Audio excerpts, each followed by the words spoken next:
J'aimerais parler ce matin de Thomas. Vous savez qu'on en parle une semaine après Pâques d'habitude. Pourquoi? Parce qu'il semble que Thomas, il a connu un petit vide pendant une semaine.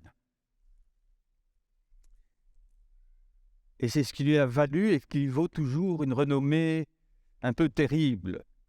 On ne parle de lui que comme l'homme qui est incrédule, qui est le symbole de toute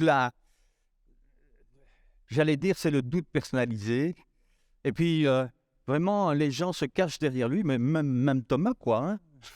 Et donc, on en a fait une idole de l'incrédulité presque. Et j'aimerais ce matin un peu balayer ça. Je pense qu'il est inutile de dire, après toutes les expériences qu'on a vécues ces derniers temps dans l'Église, que le doute n'a pas sa place dans l'Église. Et pourtant, est-ce que c'est un sujet dont on parle facilement? J'étais étonné parce que j'ai regardé un peu.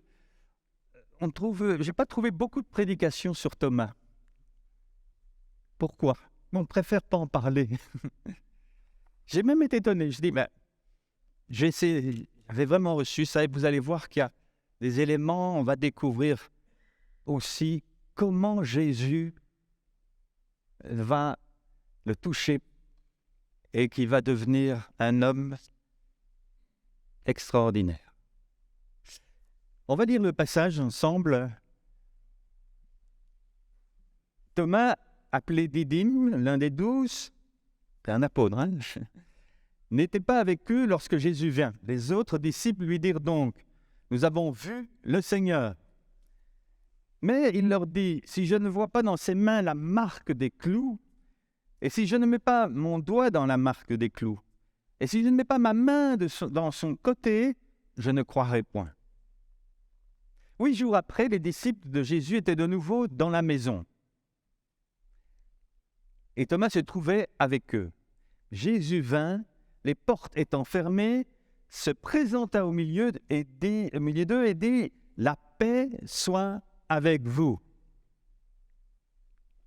Puis il dit à Thomas, « Avance ici ton doigt, regarde mes mains, avance aussi ta main et mets-la dans mon côté. Et ne sois pas incrédule, mais crois. » Thomas lui répondit, « Mon Seigneur et mon Dieu. » Jésus lui dit, « Parce que tu m'as vu, tu as cru.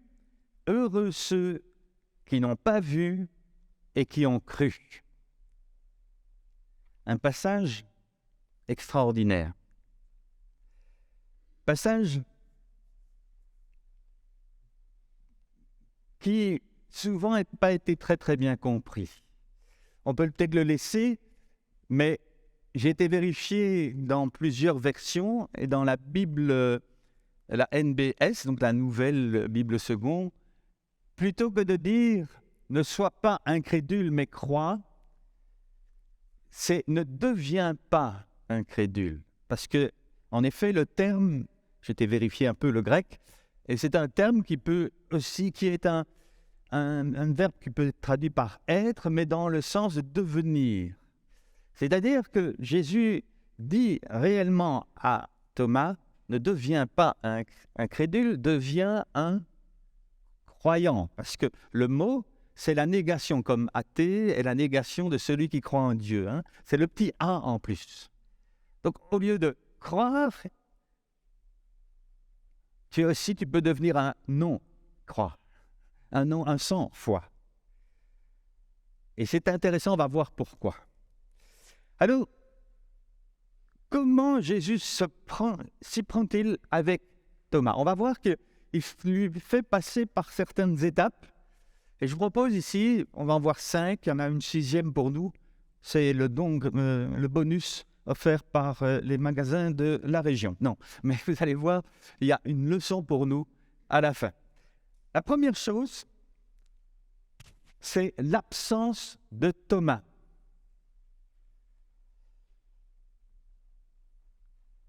je vais être honnête avec vous. Il m'arrive parfois, dans certains moments de la vie d'église, de la vie de famille, d'avoir été absent. La vie de foi, la vie de quand le Seigneur nous conduit. Et comme pour mercredi, certains ont dit « Oh, tout le monde aurait dû être à la réunion de prière. » Oui, mais vous n'y étiez pas. Et qu'est-ce qui se passe après dans l'absence? Il y a beaucoup de gens qui souffrent de l'absence, des conséquences. Et Jésus, lui, il agit de toute façon différemment de l'un avec l'autre. Il va choisir 3 personnes pour aller sur le mont de la transfiguration. Pourquoi il ne choisit pas les 12? Parce que Jésus regarde à une relation particulière. C'est vrai que mercredi, nous avons vécu une bonne réunion de prière. On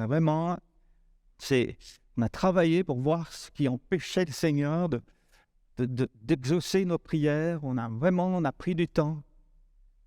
Et c'était un fruit. Mais parfois, on a ce sentiment un peu d'être absent. Et l'absence n'est jamais évidente. L'absence, elle peut être la source de certains doutes. Imaginez Thomas. D'ailleurs, entre parenthèses, est-il le seul à avoir douté? Est-il le seul à avoir douté de la résurrection de Jésus? On dit que lui, c'est le douteur. Mais moi, j'en connais 10 autres apôtres, et j'en connais des femmes qui n'ont pas cru, même si les femmes ont été les premières à croire. Il faudrait peut-être parler des 10 autres. Quand les femmes sont venues pour leur dire « Jésus est ressuscité, nous l'avons vu », qu'est-ce que le texte dit?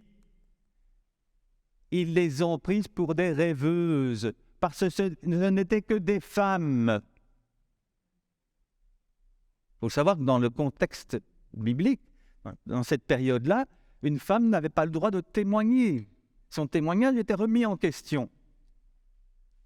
Mais c'est terrible. Moi, je serais aussi revenu à la place de Jésus en disant « Hé, là, les 10, venez un petit peu !» Non, il va choisir un chemin pour chacun d'eux. Pierre a-t-il cru? Pourtant, il a vu le tombeau. Qu'est-ce qu'il est dit? Vous savez que dans l'évangile de Jean, il ne se nomme pas, mais il dit le disciple le plus jeune. Et puis, il s'est passé un événement, c'est que les deux ont couru. Et comme d'habitude, Richard, le plus jeune, est arrivé le premier.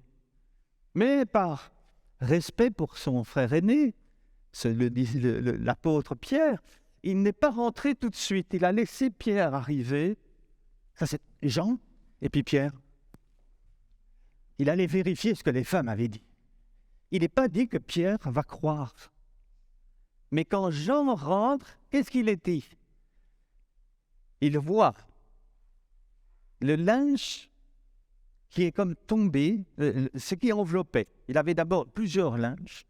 Il y avait d'abord celui en lequel on entourait, puis on mettait les aromates. Puis il y avait un grand linge. Et celui-là avait comme été vidé. Mais le linge qui entourait le corps de Jésus avait été mis à part. Et il est dit de Jean, il est rentré, il a vu et il a cru. Donc, il n'y a pas qu'un Thomas dans la Bible, il y en a 10. Et Pierre, ce jour-là, il ne croit pas. Il ne croit pas. Et c'est pour ça que Jésus doit se présenter à Pierre, pas à Jean. Jean, il a cru. Jean, en voyant ça, il dit, c'est impossible qu'un voleur ait réussi à faire ça. Il avait accompagné Marie et il voit que le corps a disparu. Et alors ce linge à côté, c'était humainement pas possible. Pierre ne croit pas. Les autres n'ont pas cru. Thomas n'a pas cru. Mais Thomas était absent du cheminement des 10 autres. Et dans l'Église, on a parfois de la peine avec les absents. Mais tu aurais dû être là, mais on a fait l'annonce, n'est-ce pas? Mais enfin, mais chacun doit marcher selon son rythme. Chacun doit réaliser la puissance de Dieu par lui-même. Tu peux passer. Alors, j'ai juste mis quelque chose, quelques petits points. Cette absence, ce qui fait que ça peut mener des tensions. Il y a donc un décalage avec le vécu des autres. On se tient un peu à l'écart, puis on s'entête un petit peu. On s'entête parce que, non, mais c'est vrai, pourquoi vous voulez m'obliger? Moi, si je ne mets pas mon doigt dans les marques de ses mains, et si je ne mets pas ma main, parce qu'il y avait vraiment un grand trou, on pouvait y mettre une main. Si je ne mets pas ma main dans le trou de son côté, je ne croirai pas. Et le terme « je ne croirai pas » ici, le grec souligne, c'est presque « jamais je ne croirai cela ». C'est une double négation. Donc en français, on devrait dire « je ne croirai pas certainement ». Enfin, oui, jamais, quoi. S'il n'y a pas ça. Donc il est très fervent, mais on va voir ce doute de Thomas. C'est quoi? Il s'entête, il reste seul, il est le dernier des Mohicans. Enfin, excusez-moi l'expression, mais c'est souvent l'impression qu'on a. On en a fait un film, c'est vraiment passé, le grand chef qui meurt, mais combien c'est le symbole de celui qui a une conviction, qui a des valeurs, et puis lui, il dit, mais ça, c'est ma personnalité. Et c'est extraordinaire. Lui, le sceptique, celui qui se pose des questions, mais qui est prêt à aller très loin, puisque lorsque Jésus annonce sa mort, et qui dit, je vais à Jérusalem, c'est le seul qui ose dire, allons-y aussi et mourrons tous ensemble. Thomas était quelqu'un qui était prêt à le faire. C'est vrai qu'il ne comprenait pas tout. Vous vous rappelez, en Jean 6, Jésus lui dit, voilà, je m'en vais vers le Père et vous connaissez le chemin. Alors, Thomas, lui, il dit, mais je ne comprends pas, quoi. On ne sait même pas où tu vas. Comment est-ce qu'on en connaîtrait le chemin? Et de là, Jésus dit, mais je suis le chemin, la vérité et la vie. Donc, Thomas, c'est lui qui a des questions, mais ce n'est pas toujours très bon. C'est vrai que des fois, dans nos églises, on aime bien les questions, mais des fois, j'ai vu parfois des pasteurs dire « non ». Ou bien alors on dit « arrête de poser des détails. Il suffit de croire quoi? Crois seulement. » Non.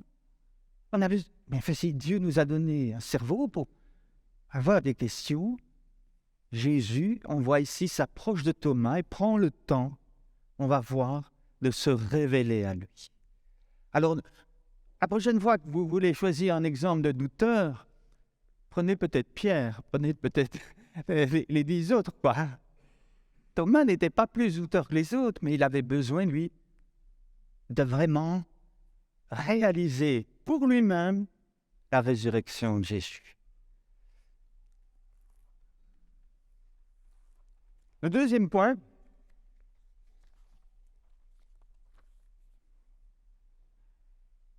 on va voir, Thomas va passer par un moment où il va exprimer ses doutes. Je disais,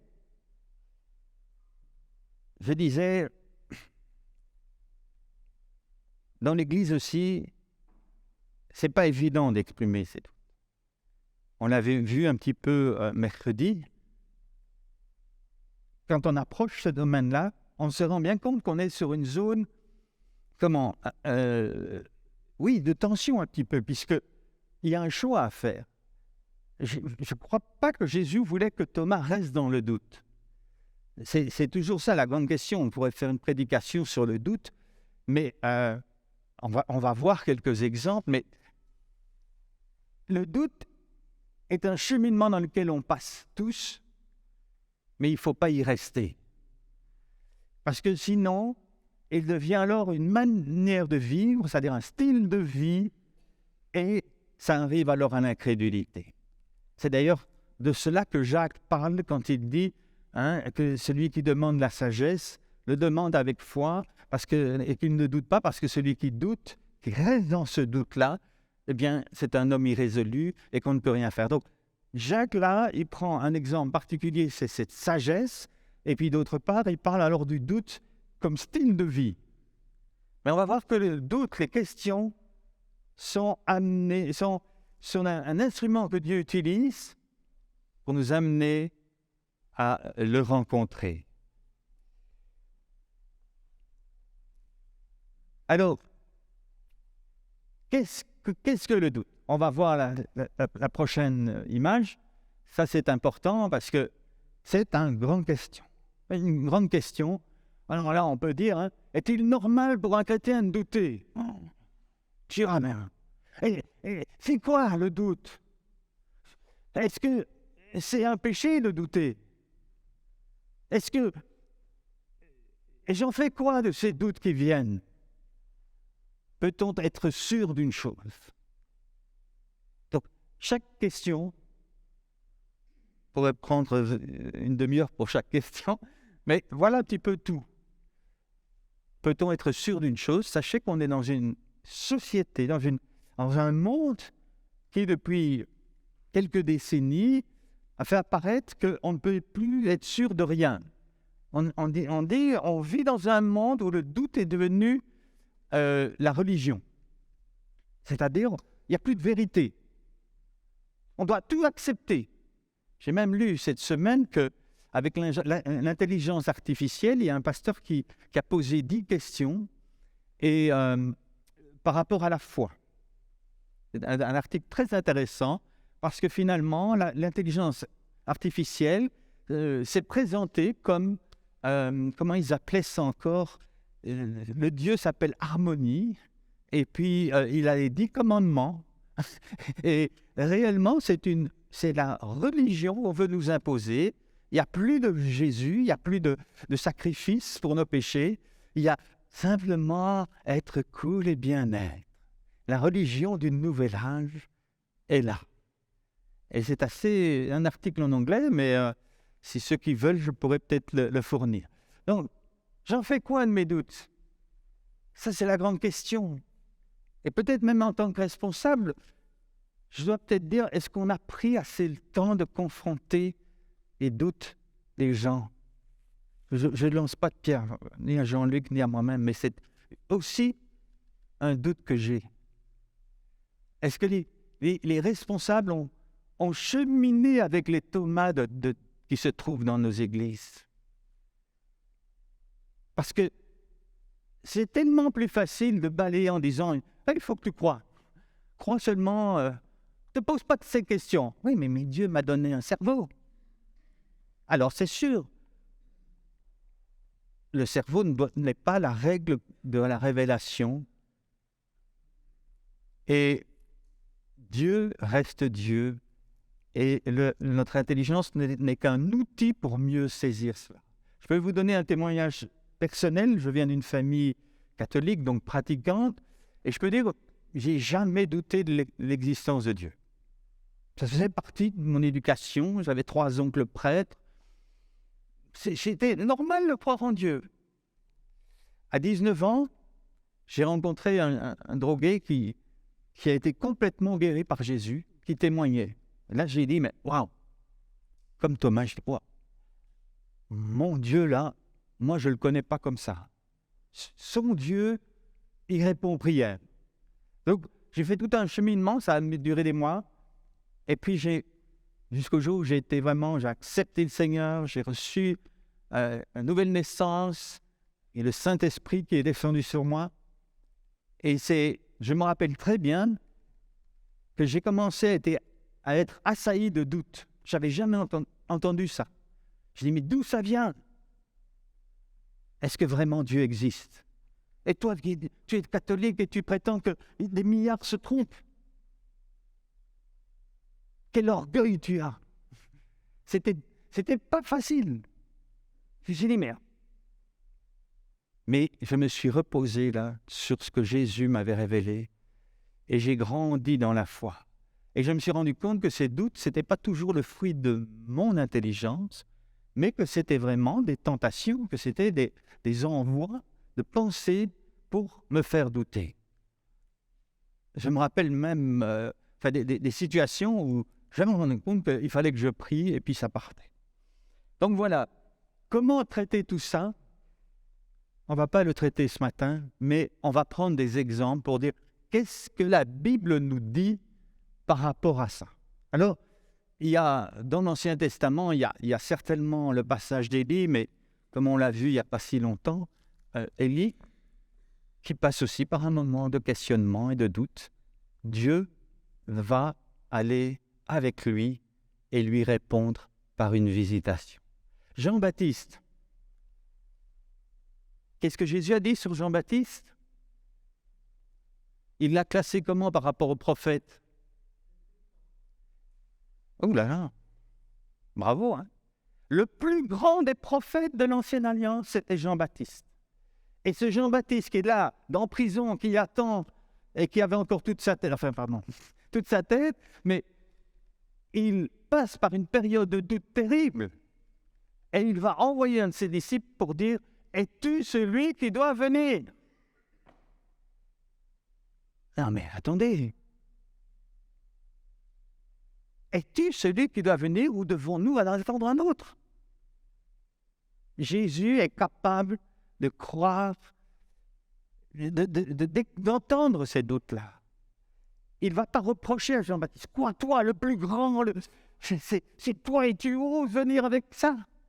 Il faut qu'on soit débarrassé de cette honte qu'on a parfois d'avoir des questions et des doutes. C'est faux. On joue, excusez-moi, c'est encore une forme de religiosité. Un vrai chrétien ne peut pas avoir de doute. C'est faux.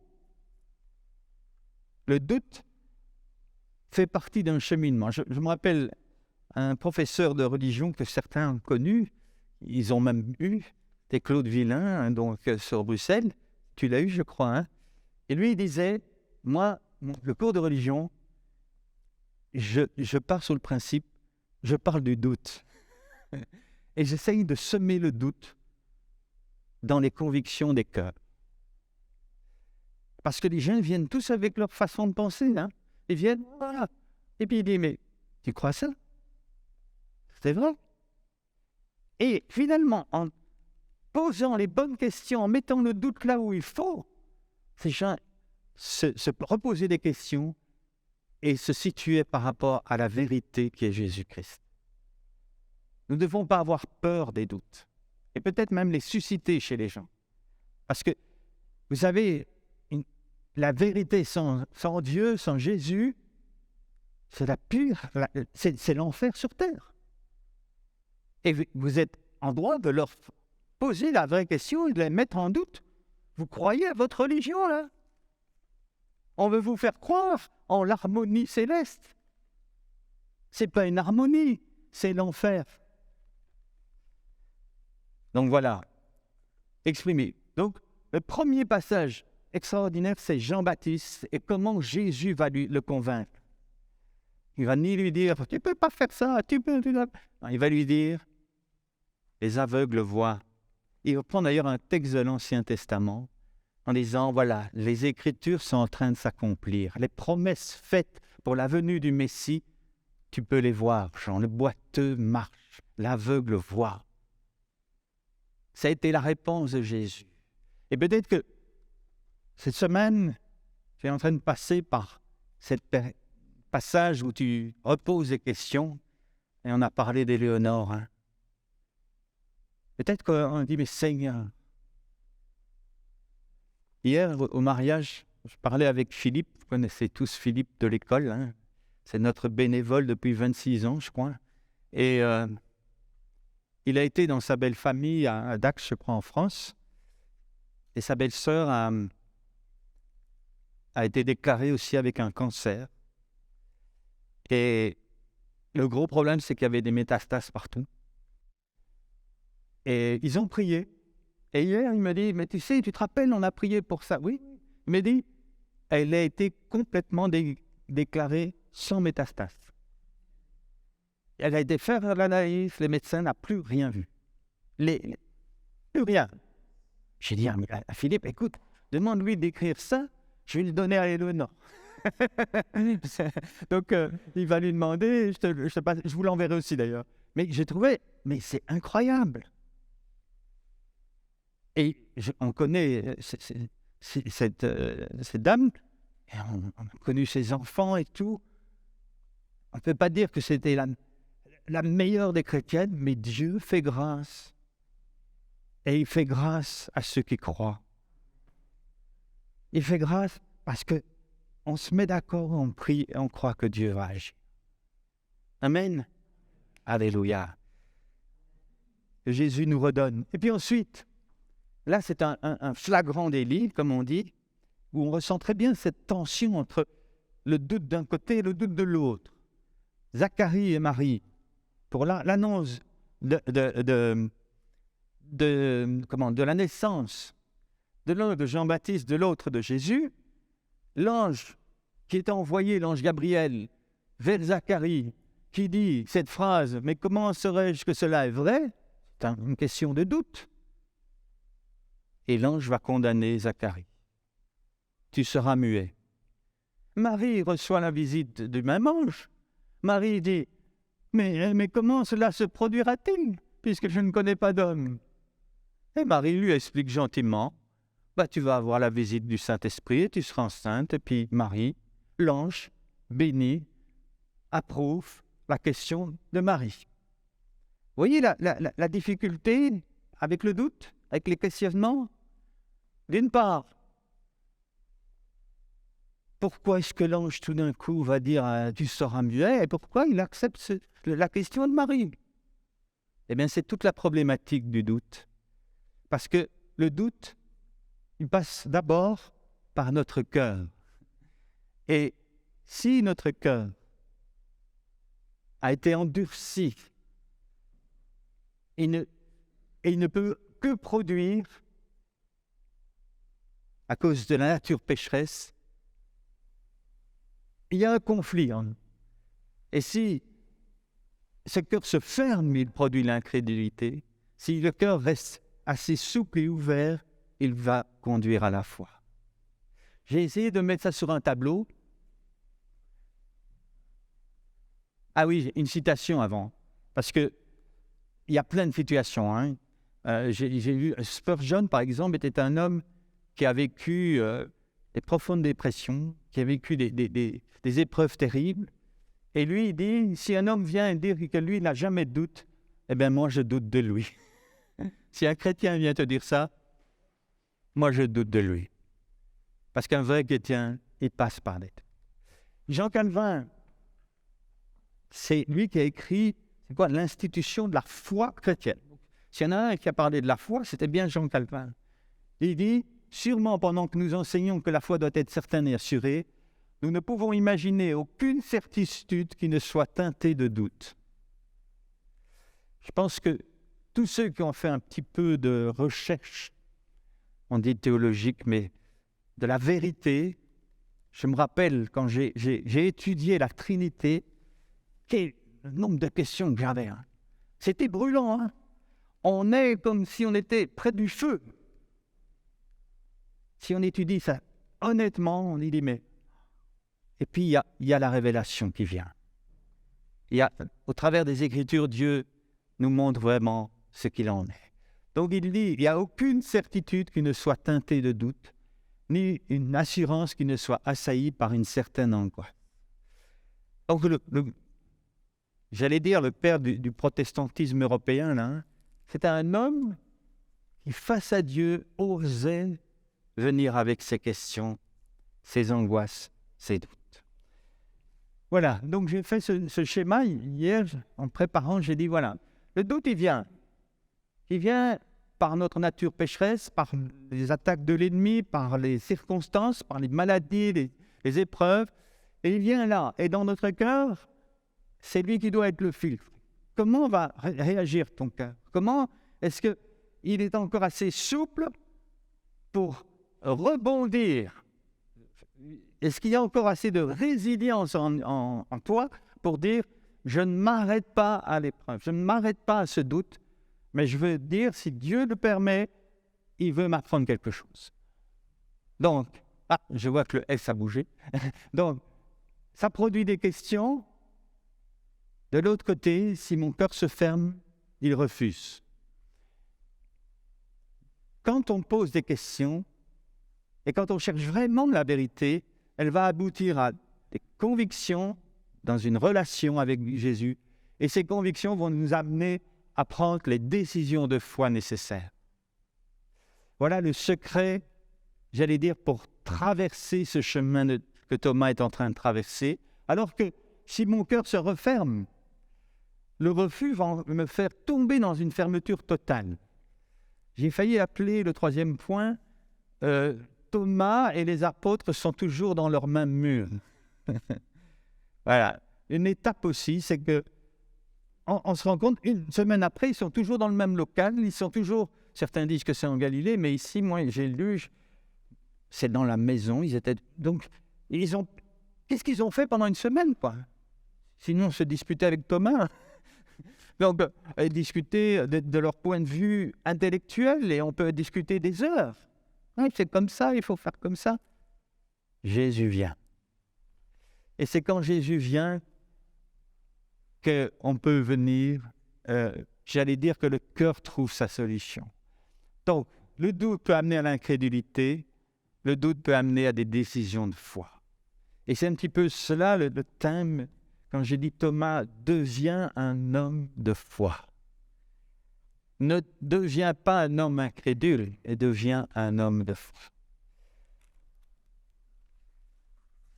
On va aller plus loin, j'ai encore 2 points. Ça c'est pas mal aussi. Assez étonnant. Thomas manque de paix. Quand Jésus rentre, j'avais jamais vraiment pris comment. Vous savez, parce que ça fait parfois ces formules, que la paix soit avec vous. On dit que c'était des formules de politesse. Vous n'êtes pas comme ça un peu? Et puis dans les églises, moi j'ai été pendant des années, je ne sais pas combien de fois le prêtre disait devant tout le monde que la paix soit avec vous et avec votre esprit. Vous vous rappelez? Mais attendez, ici Jésus le retrouve et il dit la paix soit avec vous. Qu'est-ce qui se passait pour que Jésus dise ça en premier lieu? Thomas n'avait pas la paix. Thomas, quand il y a des questions qui ne sont pas résolues, tu ne peux pas pleinement vivre dans la paix. Il se sentait rejeté par les autres, il se sentait rejeté par Dieu. Il y avait le regard culpable des autres, ce regard qui se fait qu'il s'est entêté. Et Jésus vient et il y a une parole de paix pour Thomas. Mais je dirais, outre Thomas, je dirais bien plus, je crois que c'est la photo suivante, que les disciples manquaient de paix. Les disciples manquent de paix parce que la parole de Dieu nous dit d'avoir les mêmes sentiments les uns envers les autres. Et de vouloir, avec à force d'arguments, vouloir persuader Thomas, ils n'étaient plus dans la paix. Ça vous rappelle rien parfois? Des circonstances où, ah ouais, mais toi, si tu es chrétien, tu dois avoir le même comportement que moi. C'est parce que moi, je vois dans la Bible, je vois des gens qui cheminent et Jésus les conduit à réaliser qui il est vraiment. Et pour cela, on ne doit pas se comparer les uns aux autres, on doit se comparer à Jésus lui-même. Et puis, il y a ce fameux verset qui m'a beaucoup parlé aussi pendant qu'on a prié les uns pour les autres. Si un membre souffre, les autres souffrent aussi. Est-ce que vraiment les disciples ont souffert pour Thomas? Moi, quand je lis le texte, j'ai l'impression que Thomas s'est endurci et qu'il n'y a pas eu cette compassion. Et si tout à l'heure, j'ai réalisé, j'ai dit que les pasteurs ont parfois manqué de tact, je dois peut-être te demander aussi pardon parce qu'en tant que pasteur, on n'a pas toujours l'art de la compassion par rapport aux souffrances et aux questionnements des uns des autres. C'est important. les questions, il faut savoir qu'est-ce qui cache. Il faut arrêter d'être outré par telle ou telle question. Le dernier point, enfin l'avant-dernier point, puisque c'est le 4e point, il y a Jésus qui vient à Thomas. Et c'est là que c'est extraordinaire. Il se déplace, on a l'impression, ce jour-là, il vient que pour Thomas. Et c'est sûr qu'il vient plus, on va voir, c'est le point supplémentaire. Il vient que pour Thomas, et il fait exactement il vient répondre aux questions de Thomas. J'ai encore entendu un témoignage, dimanche ici, ce serait chouette une fois de les entendre. Je parlais avec la maman des 2 petites filles, là, Loïs, et puis je me suis rendu compte, elle m'a aussi témoigné que ils ont cheminé, ils ne viennent pas d'une église. Ce serait bien, il faudra demander qu'ils donnent leur témoignage. Mais vraiment, cette impression extraordinaire que Dieu a répondu à leurs questions. Ils se posaient des questions le matin et Dieu leur répondait la journée. J'ai dit, mais là, j'ai vécu la même chose. Vraiment, Jésus qui se déplace, et tu te rends compte, tu te dis, il prend soin de mes questions. Il ne me laisse pas tomber. J'avais l'habitude, moi, dans ma Bible, quand j'ai commencé D'ailleurs, quand j'ai reçu le Saint-Esprit, j'ai commencé à souligner ma Bible, mais j'ai aussi commencé à mettre plein de points d'interrogation. J'avais des questions, je me dis, je ne comprends pas, pourquoi est-ce qu'il dit ça? Et puis, je peux vous dire que j'ai gommé beaucoup de ces points d'interrogation parce que Dieu répondait au travers de la parole, au travers d'un verset, d'une rencontre. Et c'est comme ça, la rencontre de Jésus, il va réellement dire, Thomas, j'ai entendu ta demande. Thomas, je te comprends. Thomas, viens.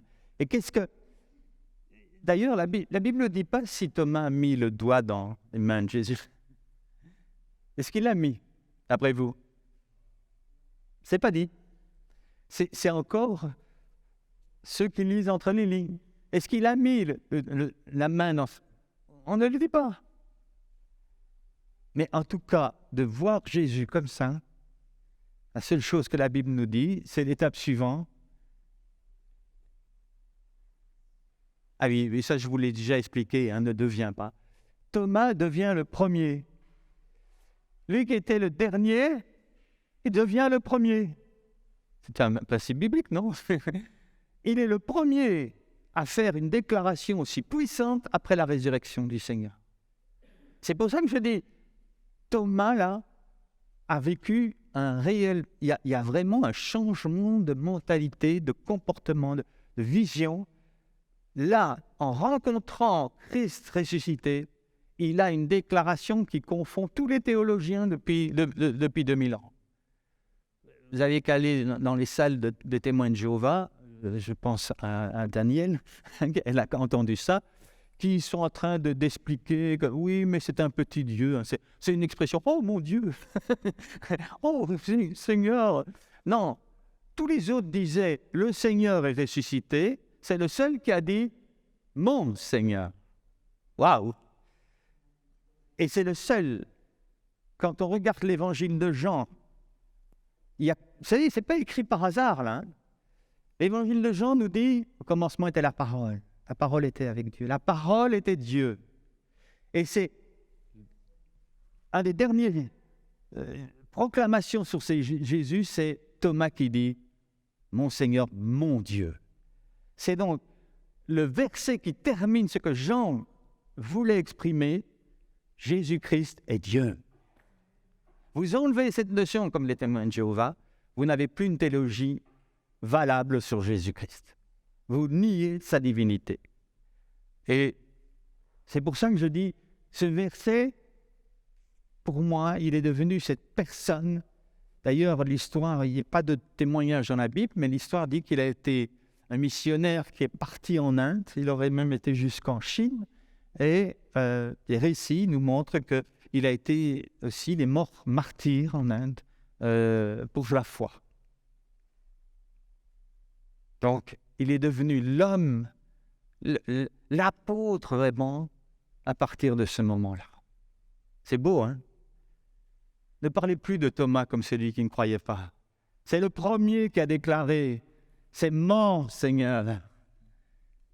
C'est le premier qui a déclaré « C'est mon Dieu ». Alléluia. Et dans l'épreuve qu'on passe, je veux proclamer ce matin sur ma sœur Éléonore. Jésus est mon Seigneur. Il est ton Seigneur. Il est ton Dieu.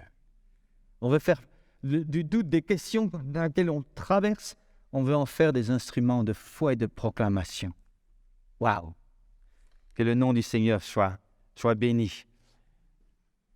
Thomas d'Aquin disait, en disant « Mon Seigneur », Thomas confesse la vérité de l'humanité de Jésus, et en disant « Mon Dieu », il confesse la vérité de sa divinité. J'ai pris une citation parce que ce n'est pas seulement moi qui pense ça. Hein. On oublie bien souvent que les choses ont été déjà dites avant nous. J'ai vu des pasteurs comme ça, vous avez l'impression qu'eux ont eu toute la révélation. Et puis quand on étudie, après, tiens, il a été chippé ça là-bas, là-bas. Donc je dis, moi j'ai été chippé ça chez Thomas d'Aquin, qui est un théologien. C'est rien de nouveau, mais c'est aussi dans mon étude sur la Trinité, c'est un des versets qui m'a profondément convaincu de la divinité de Jésus. Et je vous dis, je viens d'un milieu où je n'avais jamais douté de Jésus, jamais douté de sa divinité. Mais quand j'ai posé des questions honnêtement, Dieu se révèle, Dieu se manifeste. Alors c'est comment encore le joker de cette semaine, c'est le 6e point, vous allez le recevoir, c'est la dernière phrase que Jésus dit. Qu'est-ce qu'il dit? Heureux ceux qui croient sans avoir vu. L'Évangile semble nous dire, enfin, il ne semble pas nous dire ces choses-là, et tout d'un coup, on se rend compte que Jésus ne parle pas seulement à Thomas, hein, parce que tous les 11 apôtres ont dû voir pour croire. Même Jean, qui n'avait pas vu Jésus ressuscité, mais lui, il a vu le linge. Ils ont tous appris à voir avant de croire. Donc, arrêtez de dire il faut seulement croire. Mais Jésus va nous dire il y a un bonheur qui est réservé pour tous ceux qui vont croire sans avoir vu le tombeau vide, sans avoir vu Jésus ressuscité. Et ils vont le voir d'une façon non visible. Ils vont le voir par révélation spirituelle. Et c'est ça le vrai bonheur. C'est ça l'héritage que Jean veut nous laisser. L'héritage que Dieu veut nous laisser au travers de ce récit. Vous êtes heureux. Et quelque part, il y a un bonheur encore plus grand. Parce que Jésus ressuscité qui s'est montré pendant 40 jours, c'était un privilège donné à 500, plus les 12, plus il y avait une foule de témoins. Mais il y a des milliards de gens qui l'ont rencontré sans l'avoir vu physiquement. Et ça, vous êtes beaucoup plus heureux. Pourquoi? Parce que vous avez entendu un témoignage qui vous a interpellé, qui a mis en doute votre propre cheminement, qui a mis en doute vos convictions, et vous avez cherché à connaître celui qui est la vérité. J'ai le micro qui lâche. C'est que je dois arrêter là. Donc je crois fermement par rapport à ce qu'on a dit, on disait mais qu'est-ce qui manque à l'Église? Qu'est-ce qui manque à l'Église pour qu'on voit le Seigneur agir au milieu de nous? Moi je crois profondément, Jean-Luc tu l'as souligné à la Sainte Seine, c'est la foi. Et croire que ce Jésus qui a donné sa vie, qui a pardonné nos péchés, est le même que celui qui va nous dire maintenant, lève-toi et marche. Le même qui peut changer nos vies, nos situations. Le même qui nous donne cette puissance de résurrection. Nous avons besoin de grandir dans la foi en Jésus. Je crois qu'il y a eu un chamboulement avec les disciples. Ça a encore mis quelques jours, hein. D'ailleurs, entre l'ascension, enfin la résurrection et la Pentecôte, il a fallu 50 jours 50 jours où Jésus leur a parlé du royaume, 10 jours où ils ont passé ça dans la prière et les jeûnes, pour réellement recevoir le Saint-Esprit et alors être l'Église. Et des fois, j'ai l'impression que nous sommes encore dans ces moments entre ces doutes, entre ces angoisses et la pleine réalisation de la vie de l'Esprit. Acceptons-le et prions que Dieu nous donne de vivre cette unité comme Jean-Luc a pu préciser dans l'épreuve de sa famille, et que cela touche non seulement les malades au milieu de nous, mais que ça touche les malades de ce monde, les perdus de ce monde. Nous avons besoin d'aller, de voir que l'Église n'est pas faite pour rester à l'intérieur dans la même salle chaque semaine et en cultivant les mauvaises herbes de nos réactions, de nos questions, de nos « pourquoi tu ne crois pas comme il faut ?» Enfin, tu vois. Ne deviens pas incrédule, mais deviens un homme de foi. Puissions-nous vraiment recevoir cela. Je vais arrêter là, je vais demander vraiment au Seigneur de nous toucher, nous bénir. Seigneur, je veux vraiment venir devant toi. Que la lecture de ce passage m'a vraiment profondément stimulé à recevoir, à accueillir les doutes, à ne pas fermer la bouche de ces choses, mais Seigneur, de me confier en toi, me confier que tu chemines avec chacun de nous dans un chemin de foi différent, mais Seigneur, tu nous aides à garder ce même cœur, cette même âme, pour voir Jésus se manifester dans ton Église.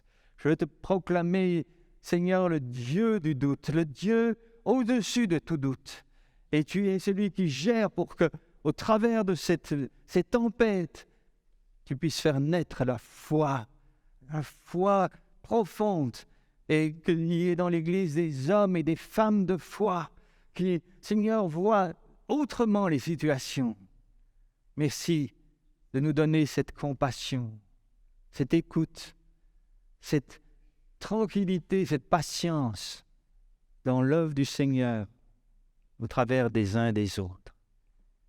Seigneur, pardonne-nous aussi d'avoir jugé, d'avoir parfois pris des clichés évangéliques comme « ouais, tu dois tout le temps croire ». C'est vrai, mais c'est pas comme ça que toi tu approches Thomas, ni Jean-Baptiste. Tu l'as toujours fait avec amour, et tu viens avec ton vent doux et léger, et ta présence nous restaure. Je te le demande, Seigneur, guide l'Église, qu'elle puisse grandir dans cette proximité avec Jésus, et que nous puissions laisser ces choses secondaires à tes pieds pour mieux te connaître et mieux te révéler dans le nom de Jésus. Amen.